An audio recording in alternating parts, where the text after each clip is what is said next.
Bonjour à toutes et à tous, merci de nous avoir rejoints pour ces chroniques Melsion pour l'entrepreneur tous les vendredis 10h30 en direct. Nous essayons de partager avec vous des idées qui nous semblent importantes, intéressantes à intégrer dans votre réflexion du week-end. Mais vous pouvez aussi nous retrouver sur les réseaux sociaux et sur notre chaîne YouTube. Et là, vous pouvez consommer ces chroniques comme vous le souhaitez, en podcast, en faisant du vélo ou bien simplement en prenant quelques minutes pour réfléchir. Et nous allons commencer avec Patrice qui va nous parler, Patrice, de formation continue d'entrepreneur. Mais quelle idée! Formation continue d'entrepreneur. Bonjour à tous, tout est lancé. Je voulais parler avec vous de formation continue d'entrepreneur parce que c'est un des sujets qui revient régulièrement quand on prend du temps avec vous, quand on vous rencontre. Et je vais partir de cette phrase: Work is learning and learning is the work. En fait, le sujet de la formation continue de l'entrepreneur, c'est pas vraiment un truc au cœur des priorités et des urgences. Et pourtant, c'est un sujet qui revient en permanence quand on travaille avec vous. Les sessions de travail qu'on fait, fondamentalement, ont pour but aussi de vous aider à prendre de la hauteur et de creuser des sujets que vous maîtrisez moins. Euh, et du coup, je voudrais qu'on aille un pas plus loin et se poser la question de comment continuer à se former quand on est entrepreneur, quand bien même la pression de l'activité est forte, quand bien même vos responsabilités font que vous n'avez que peu de temps à y consacrer. Je ne parle même pas des contingences les plus bêtes, mais qui bloquent votre temps et qui remplissent votre agenda. Euh, et je vous le propose parce que fondamentalement, ça doit être cohérent avec les appels à l'information que vous lancez à vos équipes, avec cette insistance que vous pouvez avoir vis-à-vis d'eux sur le sujet de la formation continue. Et pour ça, je vous propose de repartir à ce que c'est que la formation. Basiquement, très longtemps, la formation, ça voulait dire je m'inscris à un cours, je suis le cours, je sors, je suis plus intelligent, plus efficace, plus opérationnellement pertinent. Mais très vite, on s'est rendu compte que ça ne suffisait pas. Une formation théorique ne percole pas nécessairement dans la pratique. Et au début des années 90, des gens ont proposé le modèle dit du 70-20-10. Alors attention, hein, c'est pas de la théorie, c'est on va dire une analyse empirique. Une analyse empirique proposée par trois chercheurs qui se sont amusés à rencontrer plein de gens et d'essayer d'évaluer où se faisaient les apprentissages. Et ils sont arrivés à ce chiffre, ne le retenez pas comme un absolu. 70% des apprentissages se font en réalité dans le travail quotidien, on the job, comme on dit. Euh, Toute occasion de travailler, notamment en contact de quelqu'un d'autre, me permet d'apprendre. Le deuxième point, c'est 20% des apprentissages se nourrissent directement d'interactions professionnelles. Dans une réunion, j'entends quelque chose. Au déjeuner, je discute avec Patrick Chassagne. Il m'apporte deux points importants. Ce matin, typiquement, il m'a envoyé un article au travers de LinkedIn que j'ai lu. Ça, c'est les 20%. J'apprends des choses. Et objectivement, ces interactions sont internes autant qu'externes. Et ensuite, il y a en fait que 10% de, entre guillemets, l'apprentissage, au sens le plus large du terme, qui est issu de formation, de cours et de théorie, pour le dire autrement. Quel intérêt à ce modèle? Les chiffres m'important relativement peu. Le modèle classique des cours manque d'efficacité. Vous allez me dire, tant mieux, en tant qu'entrepreneur, j'ai pas le temps. Tant mieux, en tant qu'entrepreneur, je sais mieux que les autres. En tout cas, sur mes sujets, bien sûr. Le deuxième point important, c'est que fondamentalement, l'apprentissage est informel. D'abord informel et d'abord organisationnel. Au contact de mon organisation et de tout ce que je rencontre dans la vie, je me forme. Et cette partie-là est une forme d'impensée. Elle est négligée. C'est pour ça que je voulais vous ramener au 70-20-10. Alors maintenant, si on sort et qu'on se dit, pour l'entrepreneur, ça veut dire quoi 70-20-10? Schématiquement, ça peut vouloir dire que la formation informelle sur le terrain, ben, c'est votre activité au quotidien dans votre entreprise. Ce serait ça le 70. C'est comment vous restez sur le terrain, comment vous allez sur le terrain. Le 20%, c'est comment vous sortez de votre entreprise. C'est comment vous ouvrez à des problématiques autres, comment vous rencontrez des gens, comment vous enchaînez toutes ces rencontres qui sont autant d'apprentissage que vous le vouliez ou non. Et naturellement, toujours le 10% compréhension et théorie. Vous allez me dire, ça ne donne pas de clé de fonctionnement, donc allons un pas plus loin. Qu'est-ce que c'est être au contact du terrain et de son entreprise? Alors tout d'abord, juste un rappel, hein, le terrain, c'est là où tout commence et où tout finit. C'est l'étape sur laquelle vous allez revenir en permanence. Ça bénéficiera à votre activité, ça bénéficiera à votre performance. Cette formation continue en plus a un avantage sur le terrain, c'est que si vous montrez votre capacité à vouloir comprendre, à vouloir apprendre, à questionner et à essayer de creuser les sujets, vous serez l'exemple le plus naturel du fait que pour vous, la formation est importante. Et donc, que la formation continue de vos équipes, c'est quelque chose que vous prenez au sérieux. Vous prenez au sérieux, pardon. Wow. Donc, faites-en une habitude. Faites-en une habitude parce que ça aura un impact évident sur vos équipes. L'avantage de ça, c'est que c'est relativement accessible. J'entends, vous pouvez le faire au fil de l'eau. C'est assez peu coûteux. Or, le temps que vous allez y consacrer, c'est assez peu coûteux de poser des questions dans votre quotidien au contact de vos équipes, qui parfois savent mieux que vous une partie de l'opérationnel. Ce qui est fabuleux, c'est que ça permet aussi une adaptation en temps réel de l'activité. Ça permet d'être attentif aux évolutions. Attentif aux évolutions veut dire qu'on peut s'y préparer. En fait, pour un entrepreneur, c'est pas mal. C'est frugal, c'est efficace et c'est intégré au quotidien.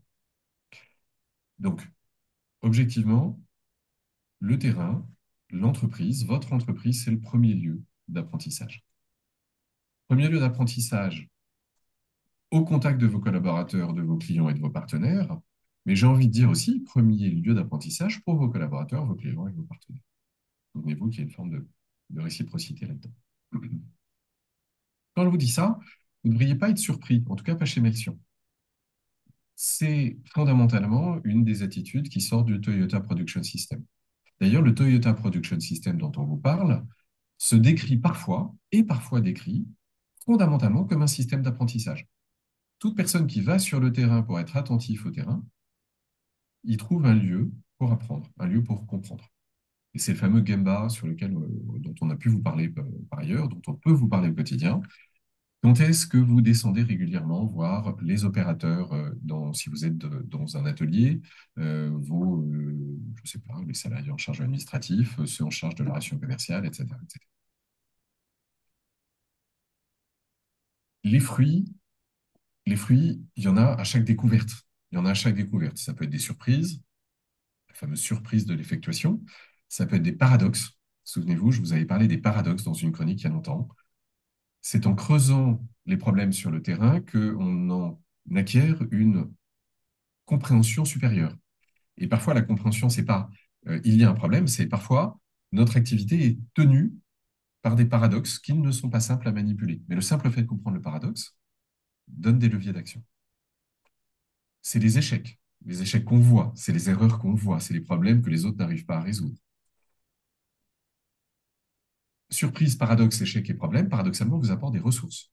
Le fait d'aller sur le terrain, vous pouvez voir des ressources que vous avez oubliées, mais vous pouvez voir aussi dans toutes vos collectes, découvertes, des ressources pour avancer, changer, améliorer des choses. C'est bien sûr des angles nouveaux pour envisager les sujets. Voilà. Descendez sur le terrain et passez-y du temps. Passez-y du temps en allant poser des questions, simplement en allant observer. Vous y avez le droit, c'est nécessaire, c'est pertinent. Alors, sortir de l'entreprise, on vous en parle souvent, on vous en parle tout le temps. On vous explique que c'est important pour plein de raisons, mais aussi parce que ça vous aide à comprendre. Ça vous aide à comprendre le monde, et c'est un des lieux de la formation continue. On y déclenche des patchwork fous, comme on dit en effectuation. Le simple fait de rencontrer quelqu'un m'oblige à être attentif à son contexte. Devenant attentif à son contexte, je peux regarder le mien d'une façon différente. Et c'est utile. L'habitude qui endommage les reins. Les pistes, elles sont nombreuses. Les salons professionnels, les conférences, les réseaux entrepreneuriaux, bien sûr, mais pas que. Les organisations patronales, les organisations locales, les endroits où vous pouvez interagir. Tout cela est très pertinent et c'est fondamentalement autant de possibilités d'apprentissage. L'objectif, vous confronter à des choses que vous ne connaissez pas ou moins, des vues d'experts, des insights. C'est rechercher les partages d'expériences, comprendre comment le même problème que celui sur lequel vous butez peut être géré dans un contexte différent ou dans un contexte similaire. C'est favoriser les rencontres, c'est se sensibiliser à des problématiques qui semblent périphériques mais qui pourraient devenir importantes, et c'est multiplier les apprentissages. Compréhension et théorie, j'ai envie d'aller un peu plus vite là-dessus. C'est la formation classique, la formation au sens propre, traditionnelle. Vous prenez un cours, peut être dématérialisé ou non, en ligne, la formation que vous achetez. Les cours en ligne, il y en a une quantité. Ils sont extrêmement peu coûteux, voire gratuits. C'est les fameux MOOC. Mais c'est aussi toutes les ressources ouvertes que permet le digital. C'est les podcasts, c'est les blogs, c'est des chaînes comme YouTube, la chaîne de Mention, mais d'autres sur YouTube qui vous permettent de creuser, découvrir, comprendre. Alors, c'est pas très opérationnel, donc quelques éléments. Pour moi, il y a 3 dimensions. On doit chercher à se former sur les fondamentaux, qu'on les ait appris et oubliés, ou qu'on ne les ait jamais vus. Il est assez rare qu'on débarque dans une vie d'entrepreneur avec un bagage complet sur tous les sujets théoriques, le droit, les stats, le management, la vente, etc. Alors rassurez-vous, on vous aidera à chaque fois qu'on interagit avec vous à mettre le nez sur un sujet. Tiens, tu m'expliques la progression de tes chiffres, tu es inquiet. Euh, Parle-moi de ta saisonnalité parce que j'arrive pas à comprendre s'il faut être inquiet ou si c'est inutile. Et nombre d'entre vous, quand on pose la question de la saisonnalité des ventes, vous réalisez qu'effectivement, bah oui, tous les mois de février-mars, il y a un creux. Cette année à nouveau, mais c'était vrai les années d'avant, et d'ailleurs, c'est un peu moins préoccupant cette année que les années d'avant. Donc en fait, c'est peut-être pas grave. C'est ça comprendre les fondamentaux. C'est être capable de mettre l'attention, le focus là où c'est pertinent. Les cours théoriques sont très bien pour ça. Mais je vous propose de regarder 2 autres choses différentes. Ce qui est nouveau, ce que vous ne comprenez pas, ce qu'on vous apporte sur un plateau. Alors, depuis 2 ans, on vous bassine avec l'IA, on vous bassine avec les nouvelles technologies, on vous bassine avec plein de choses. Mais c'est intéressant. Si on vous bassine avec, c'est qu'il y a des problématiques à creuser. Il y a des choses à comprendre. Il y a du discernement à susciter, générer, creuser. Et alors, je vous propose aussi d'aller voir ce qui dure. Ça, on le fait de temps en temps, on aime bien vous le faire, on aime bien vous ramener dans le passé. Et je vous renvoie aux humanités, je vous en renvoie à la lecture, je vous en renvoie à des expos, je vous renvoie à l'étude un peu plus attentive de choses qui ne semblent pas encore passer ou qui reviennent. Parfois, des choses anciennes reviennent. Si ces choses reviennent, c'est qu'il y a des enseignements à en tirer. Pour la méthode, même chose. Je ne vais pas vous expliquer comment on se forme. Je vais juste vous rappeler 3 petits points. Le comment. Bloquez des créneaux dans votre agenda. Faites votre veille. Gardez-vous un temps de consultation d'informations, de croisement des sources. C'est coûteux, coûteux à faire, coûteux à mettre dans son agenda. Une fois que c'est mis dans l'agenda, c'est assez peu coûteux, c'est assez peu coûteux et vous pouvez le dérouler. Les fruits sont nombreux et ils vous permettent de rester attentif, de rester alerte sur tous les sujets. Donc c'est des veilles, c'est de la lecture, c'est des ressources en ligne. C'est aussi les réseaux sociaux. Les réseaux sociaux ont 1000 défauts, 1000, mais c'est aussi des bons outils de curation. Sur un réseau social pertinent, sur lequel vous faites une bonne curation, où vous éloignez, éliminez les sources qui sont faibles ou qui ne sont pas pertinentes, vous pouvez aller regarder du côté de Richard Feynman qui a quelques règles de base pour maintenir la curation. Ne pas hésiter à sortir des gens qu'on suivait qui semblaient pertinents, mais qui semblent s'éloigner de la pertinence. Vous n'aurez pas de choses là-dessus. Utiliser les réseaux sociaux, ce sont des bons moyens de capturer des informations, de creuser les sujets, de se rattacher à des experts qui semblent connaître, et en travaillant sur ce qu'ils produisent, partagent, vous-même de monter en compétences. Et ensuite, il y a un dernier truc, il y a naturellement les formations techniques, mais c'est évident. Il y a aussi l'IA. L'IA, je ne vous la livre pas comme un outil de savoir et un outil de vérité. Regardez-la comme un outil de dialogue. Aujourd'hui, à peu près tous les moteurs LLM vous permettent de poser des questions. Et parfois, c'est en durcissant son questionnement qu'on améliore sa compréhension. Restez alerte, restez attentif. Le LLM ne répond pas de la vérité, il répond de la probabilité. Donc tout ce que vous renvoie le LLM doit être creusé, vérifié, accentué, critiqué, mais ça peut vous donner des sources très intelligentes, très intelligibles. Il y a des outils fabuleux. Je me suis amusé à aller sur le site de Stanford. Stanford propose un petit moteur LLM qui s'appelle Storm et qui permet de faire au fond presque un document, presque un papier de recherche en croisant les sources que Stanford considère comme plus ou moins valides. Et tout d'un coup, en 4 minutes, vous obtenez, alors c'est un peu dense, hein, vous obtenez plusieurs pages à 4, croisant plein de regards, les structurant, les assemblant, les affinant, et mettant à chaque fois les liens et les sources. C'est assez fabuleux pour une première entrée dans un sujet. Ça vous permettra de creuser derrière, de capturer un premier niveau. Voilà, ça c'est la formation continue, dans la partie théorique. Pourquoi tout cela est important? Pourquoi je vous parle de formation continue?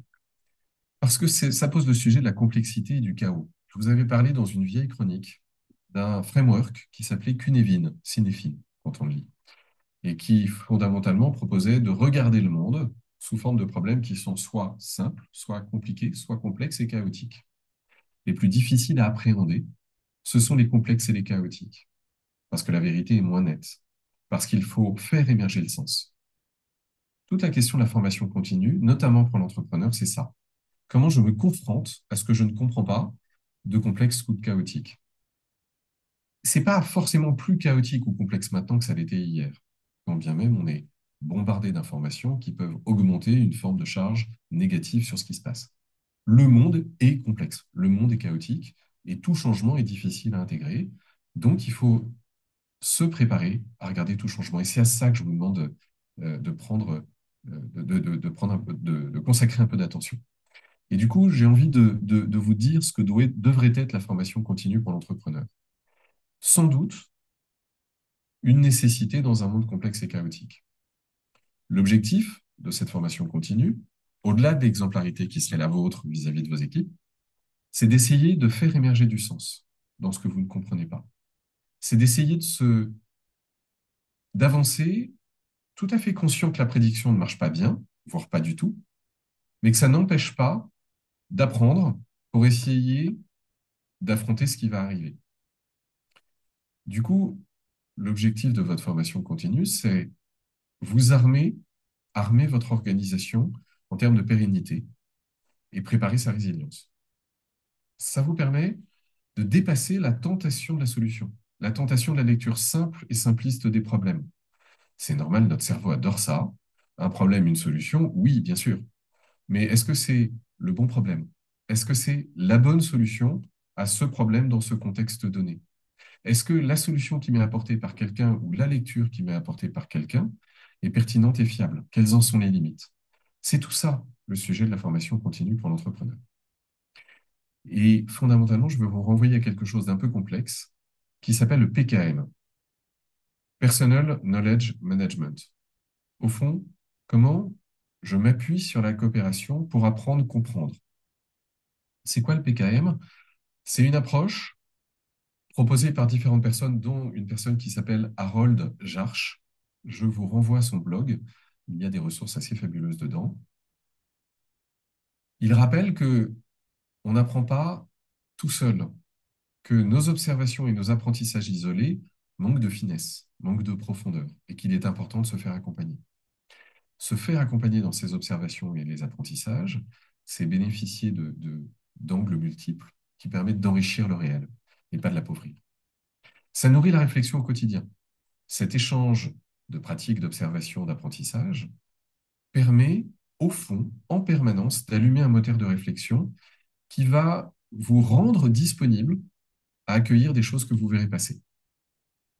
Parce que fondamentalement, l'entrepreneuriat, mais surtout, comme l'entrepreneuriat, pardon, fondamentalement, l'apprentissage est quelque chose de social. Ce qu'on oublie un petit peu sur les MOOC. On considère que la lecture tout seul me suffit à comprendre le réel, que cette analyse qui me plaît beaucoup suffit. Elle suffit peut-être que la personne qui la partage est pertinente, peut-être qu'il y a des biais, peut-être qu'il y a des lacunes, peut-être qu'il y a des surdéterminations dans la façon qu'a la personne de me raconter le monde. Et peut-être qu'il faut que je l'enrichisse de vues complémentaires. Peut-être qu'il faut que je voie au-delà des limites du discours qui m'est préparé, présenté. Voilà, l'apprentissage étant une activité sociale par nature, eh bien, fondamentalement, il faut que vous en fassiez une activité sociale. Et c'est ce graphe que je voudrais vous partager. Vous prendrez le temps de le voir indépendamment et vous irez voir sur le blog. Fondamentalement, l'apprentissage, c'est des allers-retours.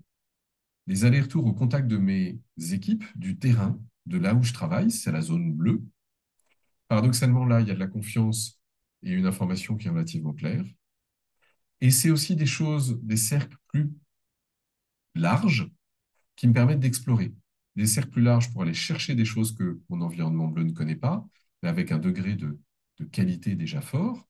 C'est la communauté de pratique telle qu'elle est décrite ici.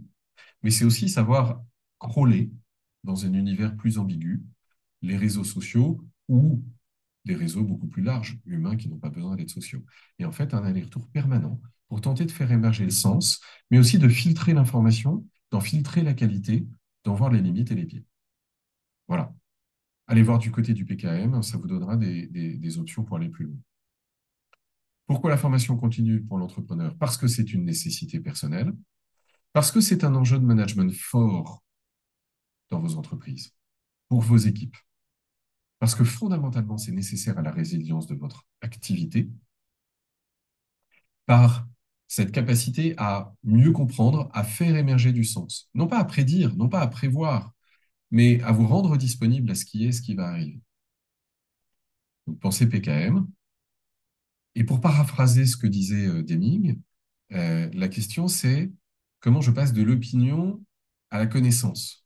Alors, Deming parlait de without data, you are just another person with an opinion.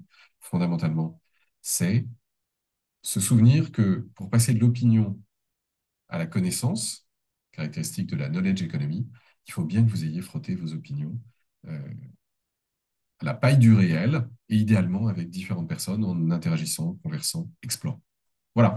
Formez-vous autant que vous demandez à vos équipes de vous former. Ce sera un facteur de résilience de votre entreprise. J'en ai fini. C'était peut-être un peu long, mais j'espère que ça aura été, ça vous donnera des pistes de réflexion. Avez-vous des réactions ou des questions? C'était extrêmement clair, c'est ça? Ça Non, fait c'était surtout troublant parce que on n'imagine pas, en tout cas pas souvent, qu'on doit continuer cette formation. Les gens, les collaborateurs, le monde extérieur attendent de l'entrepreneur en général qu'il soit un puits de science et qu'il maîtrise tout.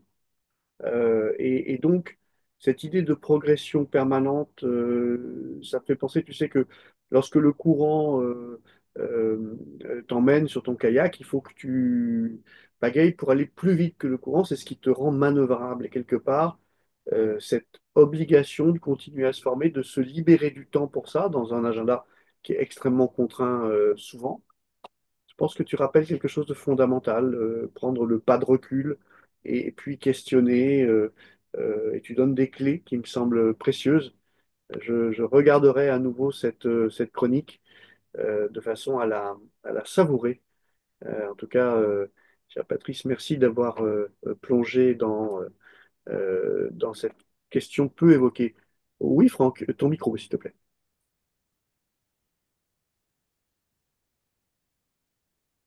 Donc on Alors, ne t'entend pas. je cherche le micro. C'est bon. C'est bon. Ouais. Excusez. Oui, d'autant que c'est positif ce que je vais dire. Donc, je voulais vous dire que cette chronique m'a fait penser au sens que j'accorde à ma participation à ces chroniques Melchion chaque semaine avec fidélité. La fidélité étant très intéressée par le fait que c'est une façon pour moi, justement, de réserver ce créneau et de continuer à me former grâce à vous et je vous rends hommage et remerciements. Voilà, je coupe mon micro et je retourne à mon mutisme. Et Franck, merci. Oui, votre point est juste structurant. Euh, Paradoxalement, ce créneau qui est bloqué dans vos agendas, que ce soit en direct ou en différé, hein, je sais que certains d'entre vous nous écoutent ce podcast, c'est en fait la bonne façon de se laisser percuter par plein de sujets. Et une fois qu'on l'a engrainé, euh, c'est assez facile de s'y tenir. Donc vous avez raison, Franck. Ça suppose de la fidélité et une forme d'assiduité, et d'accepter de se laisser déplacer. On peut ne pas tirer nécessairement des trucs utiles de tout ce qu'on entend. Il est certain qu'on repart toujours avec quelque chose. Donc merci pour le retour sur les chroniques au sens Et, large. et c'est là qu'on voit que cette chronique qui était une chronique en faveur de la formation continue est en fait un pro-domo en faveur de nos chroniques. Bravo, Patrice. Bien C'est, joué. il n'y avait même pas d'intention cachée. Je dois avouer que j'avais pas pensé, pour être franc.